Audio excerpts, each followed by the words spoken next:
Signal Sciences secures the most important web applications, APIs, and microservices of the world's leading companies. Protecting over 7,500 applications and 150 billion production requests per week, Signal Sciences Next-Gen WAF and RASP help companies increase security and maintain site reliability without sacrificing velocity, all at the lowest total cost of ownership. Signal Sciences' patented technology protects any application against any attack, with integrations into any DevOps toolchain. Signal Sciences, demand more from your WAF. Learn more at signalsciences.com/PSW. Let the team at Black Hills Information Security test your defenses. With over 10 years of experience in penetration testing, red teaming, and threat hunting, the testers at Black Hills will help you find the holes in your security before the bad guys do. The team at Black Hills cares about educating and sharing their knowledge by creating countless blogs, open source tools, and webcasts for you to learn more about the tradecraft of pen testing and red teaming. Visit securityweekly.com/BHIS to join their mailing list and view the latest blogs and webcasts from Black Hills Information Security. The greatest threat to businesses today isn't the outsider trying to get in. It's the people you trust, the ones who already have the keys, your employees, contractors, and privileged users. 60% of online attacks are carried out by insiders. To stop these insider threats, you need to see what users are doing before an incident occurs. Observit enables security teams to detect risky user activity, investigate incidents in minutes, and effectively respond. Get your free trial at observit.com/securityweekly. Well, welcome back, everyone, to Enterprise Security Weekly. Our new website is live. That's right. You can go to securityweekly.com, check out all of our new sorting and filtering functionality. Please let us know if you find any issues or have feedback. Sending it to website at securityweekly.net. And we've made some bug fixes and such. Matt, I know you sent a couple of emails about some improvements we've made based on feedback. Yeah, well, we had a couple things. A few of the social media links, we wanted to open new tabs, so we fixed that.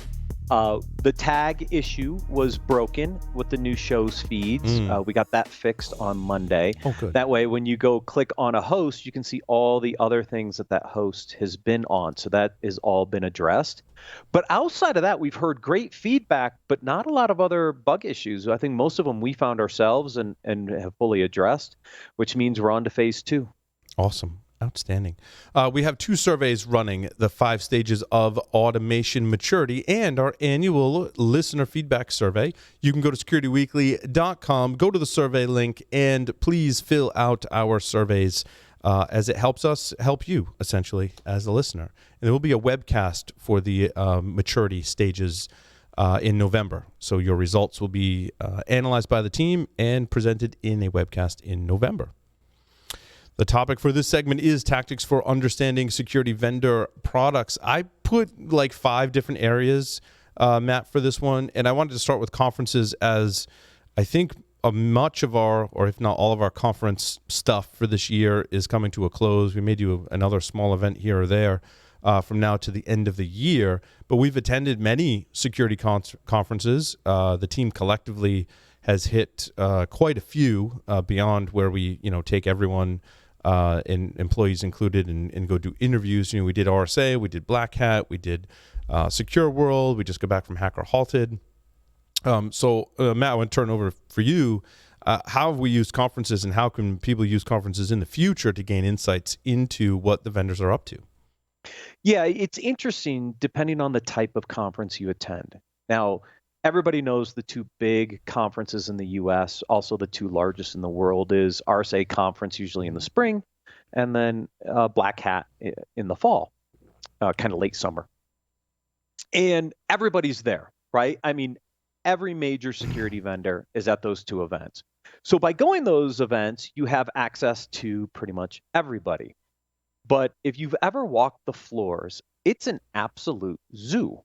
And so sometimes the challenge with the big conferences like RSA Conference and Black Hat is, can you get the time with the vendor to really understand what they're doing? Right. Can you find the right person that can give you the information you're looking for? It's harder sometimes just because it's so crazy. Now take that and compare it to where we were last week down in Atlanta at Hacker Halted.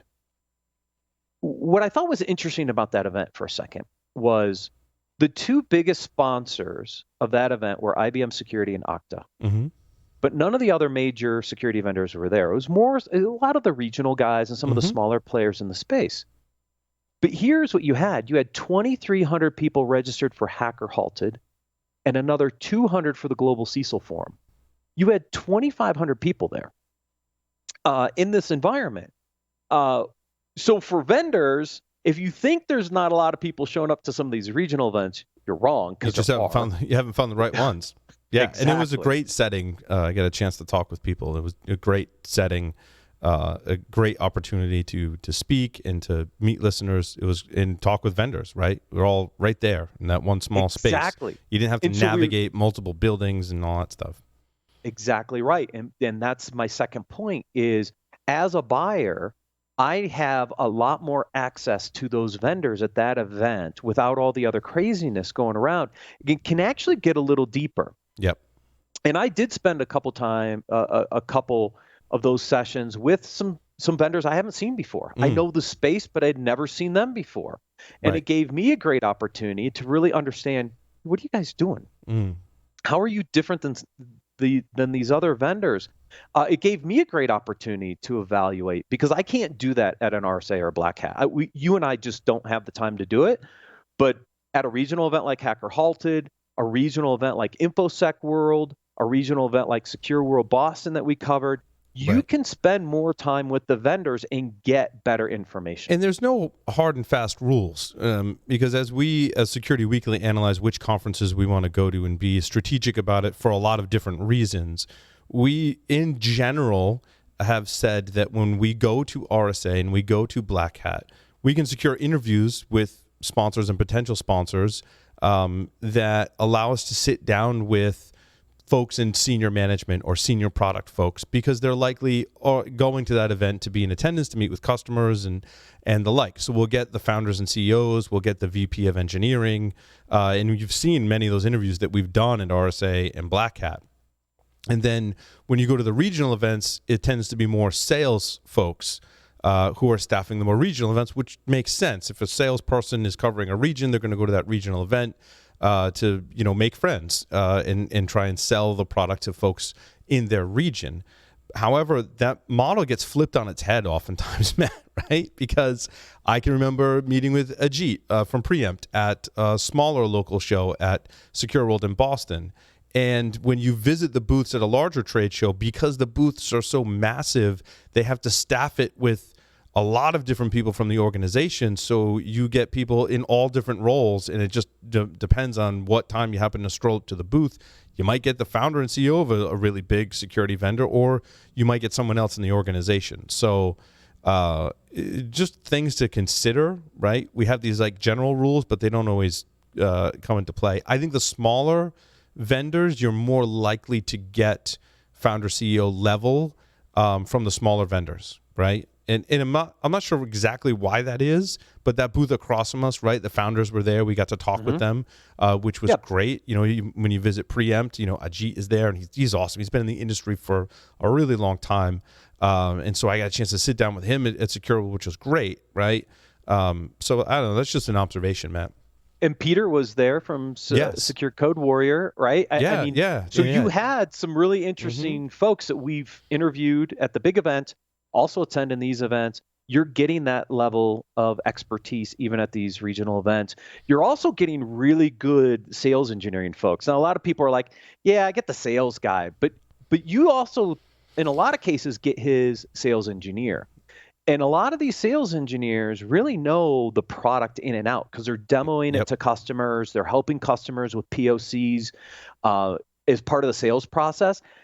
Some of those sales engineers know the product better than the product folks because they're actually using it on a day-to-day basis. They know the real-world applications and limitations and also the greatest features, right?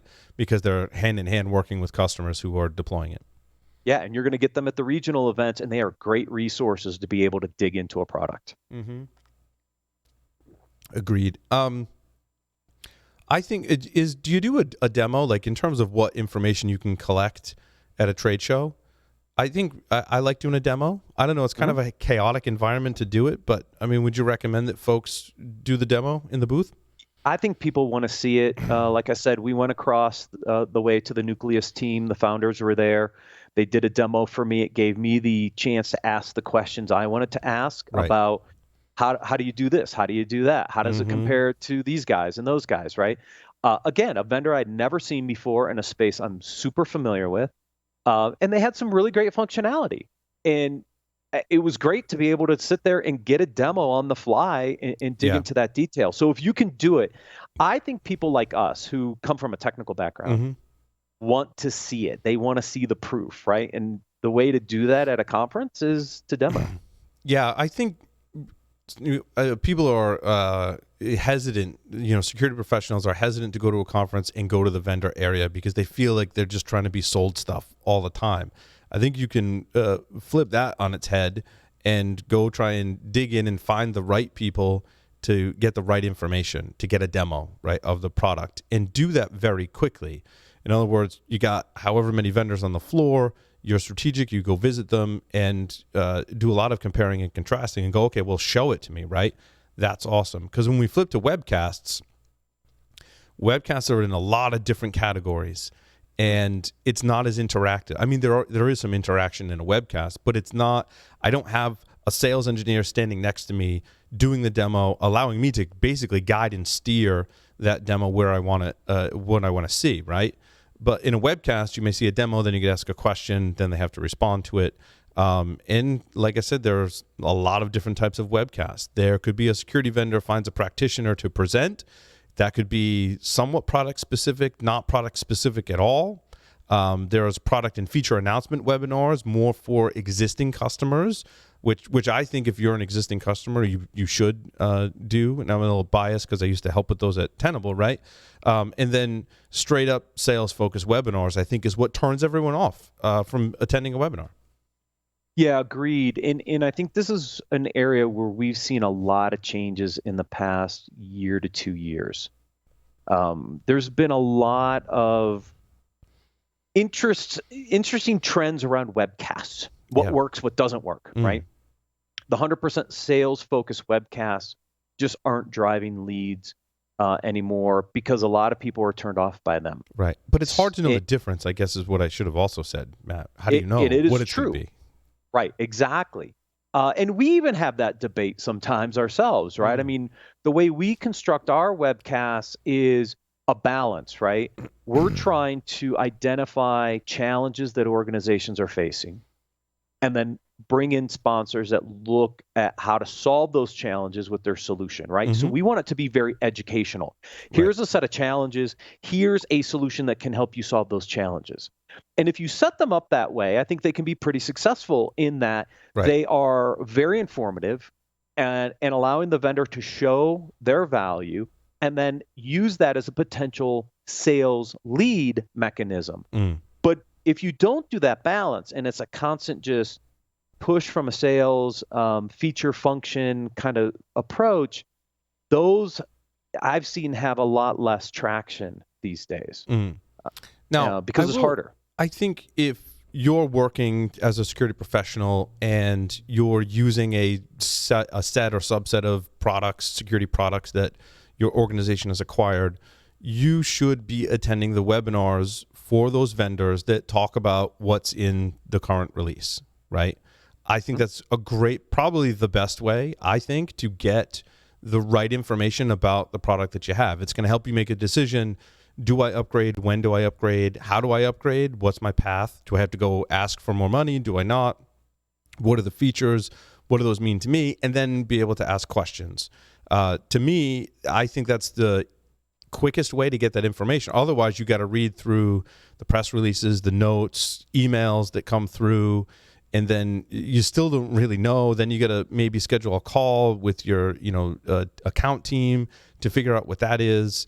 I like to go, if we have a security product, I like to go to the announcement or feature announcement webinar, because typically the product manager or someone on the product management team is going to be there talking about the new features, why they added them, how they use them, and what's the benefit. That's the quickest path to get that information, in my opinion. It is, and it's great for large vendors that can do that. I think the challenge for listeners is, who are all the other guys that are out there that don't have that brand recognition? Who else is doing something in the space, right? And I think that's a big challenge for a lot of the startups in the industry to get their message out to the audience, because they don't have this big collection of existing customers that they can to do a webinar, market and sell to and do webcasts to. They're starting from nothing, basically, right? And it's like, how do I get people to know that I exist, and how do I solve the problem, right? And so that's where we've seen some very interesting challenges for some of these newer technologies in the space to get the word out. The bigger vendors who are doing these webcasts on a regular basis don't have a problem with doing that and driving attendance to their webcast because they have an established customer base. It's the newer technologies that get, it's a lot harder for them to get visibility. The next bucket I had was analysts as a general bucket. And I think that one of the, I think you can get good information from analysts. However, it's not always field tested. And I think that's really the kind of the crux of the issue with analysts is, yeah, some of them do bring it in to a lab or whatever, but a lot of it is not field tested. However, for higher level strategy advice, analysts can be good. But of course, there's, a lot of politics around the whole analyst game too, right? There's money exchanging hands for analyst work, as we well know in the industry, right? I mean, that's a well-known fact. So, Matt, what's your take on as a customer, an acquirer of security products to defend an enterprise? What should I be expecting from analysts? Yeah, analysts get interesting in the fact that there is a lot of pay for play in the industry. It is. Now, look, an analyst will take a briefing from anybody at any time. And that's how the analysts learn about new technologies. But as a small vendor, trying to enter into an existing market with well-established vendors that are also paying the analysts to be part of their research arm, it can get difficult at times. It's a challenge. And so when you're on the other side, if you're a customer buying into some of this data, the question is, how straightforward is the data that's coming out? How open and fully encompassing is that data? Or is it just the same old vendors every time that are paying the analysts to put them in the to review them as part of these reports? So that's what you have to balance, right? Like I said, the analysts will take briefings from anybody. But just because they take a briefing doesn't mean that they show up. Where I see the challenge with the analysts is they're very backward looking. They're looking at what their customers are asking them about, and then looking at the market and then identifying how to structure these markets. Where I don't see the analysts, and there are a few exceptions, so I'm not going to say this in general, but there are some really good analysts that are actually looking very forward. Like, where is the market going, and how is this going to impact aspects of their research? And so there are some really good ones, but a lot of the analysts are listening to their customer inquiries, which are sometimes further behind where the market trends are. And so you get frustrated sometimes to say, well, why hasn't somebody gone out and done a better job of container security a space that I was fighting for when I was working for Layered Insight?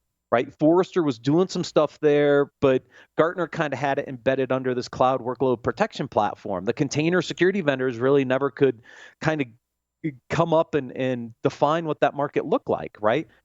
And look at the acquisitions we've had in the container security market in the last year. I mean, today is the 1-year anniversary of the Qualys acquisition of Layered Insight. Twistlock got bought. PureSec got bought. There's been a lot of movement in the space without a fully defined container security market from the analysts. That's what I mean by they're sometimes behind. Right. Now, what about peer review? I've always found it interesting. I think it's important to talk to other people who are using the product. What I think you just need to consider when you ask your friends and peers, what their experience is with a product, that everyone might be using it, or most use it in a very specific way, in a very different way. And if you're evaluating 3 different vendors, you could probably find peers that think each one of those vendors, they're using all 3 of the different ones, and everyone thinks it's the greatest thing since sliced bread, and the other 2 choices are complete crap, right? And you can kind of go through that whole matrix, right, and find someone that is using it effectively. So I think that's where peer review, you need to just understand that the features from one vendor may be great for your peer, but not so great for you because you have two different businesses. However, it's still a valuable piece of feedback in terms of understanding what it's like to work with the vendor, support, how frequent the releases are, and a lot of those basically facts can be collected from peers. Yeah, I think the biggest thing for a peer review is understand what problem are you trying to solve, so that you can understand the use case of how your peers might be using the product. Mm-hmm. Because if you understand that, then you'll understand whether their use case aligns to your use case or not. I think that's a big important part in understanding kind of the feedback from your peers. Plus, we're starting to see some really good peer-to-peer networking environments where they're trying to make it easier to do that, right? That they're a little more specific about bringing in a group of CISOs, for example, like the global CISO forum last week. And they were talking about very specific topics in a way that was trying to, one, educate what's going on, but then also allow the CISOs to interact and talk about their uses or the challenges they're trying to solve in that specific use case. That created that peer-to-peer dialogue so that they could learn off of each other. Right. And I think those forums are really, really good. And I think we'll see more of those continue to pop up because it is hard to get some of that peer-to-peer interaction in that kind of environment where you can really articulate some of your struggles in an open forum and get some really good feedback from your peers on what they've experienced that have worked. And that's a great point. I think having the discussion about it is important. I think just, sitting in a group full of peers going, to solve that problem, we use vendor XYZ, and they're great. Okay, but why are they great? What is it? There's a lot more details that I think will come about in a discussion format rather than just going, yep, we chose that vendor for this and they work, right? Other resources, again, Matt and I use in the team collectively, Owler is still great at keeping track of product announcements. There's a few select blogs in there. You can go back through our show notes, right, and see a pretty short list of where we're culling the news from and follow those feeds. And folks out there are doing a great job. Again, it's all referenced in our show notes and all attributed to where we found those articles. Anything on that, Matt? Owler is probably the best way. That's what I've always recommended. Owler's a great resource. CrunchBase is another good one. Really allows you to kind of track the different vendors and what's going on. You and I use Feedly and a bunch of sources into Feedly, and that allows us to really compile articles and news across various sources. The only thing you have to be cognizant of is sponsored content versus non-sponsored content. Yes. I can spot it from a mile away. I don't know. I have to write up a little article about how to spot it.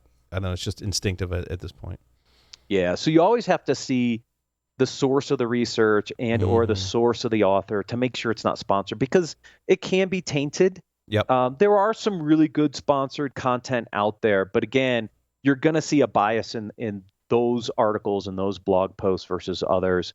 We've done a lot with various sources over the years. So there are some other great resources out there. Independent reviews are super valuable, probably one of the most valuable resources in evaluating vendors. The problem is they're really rare. Like the example that comes up is Shay Chen at sectoolsmarket.org, right? And everyone I've talked to in the industry and Shay himself says it is completely independent. And I think that's absolutely true and very trustworthy individual and trustworthy people that have worked, with Shay and had that evaluation going. I don't see a lot of other examples of that. I mean, it could be missing them, but I just think NSS Labs. I mean, we had a really good conversation with NSS Labs. Yeah, people will debate how independent that is, but when it's an actual company, that's natural. When it's a company that's doing an independent, evaluation versus an individual. But they do some really deep dives into these technologies and produce, I think, some really good results. You can debate whether they're 100% independent or not, but they're one of the few sources that digs in and uses these products and really understands what they do and don't do. That's the closest one I can think of. Sure.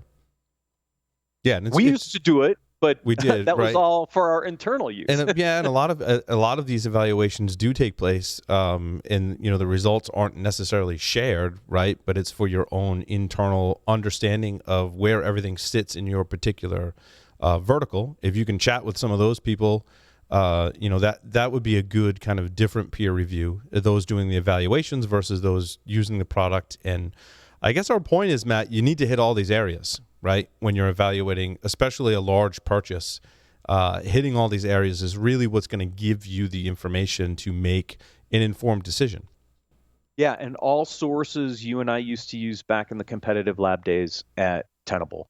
We leverage our analyst relationships. Yep. We did competitive peer reviews of products. We were at every conference, with secret badges to go to the different vendor booths to see what they were doing. I mean, we did all that stuff. Yeah.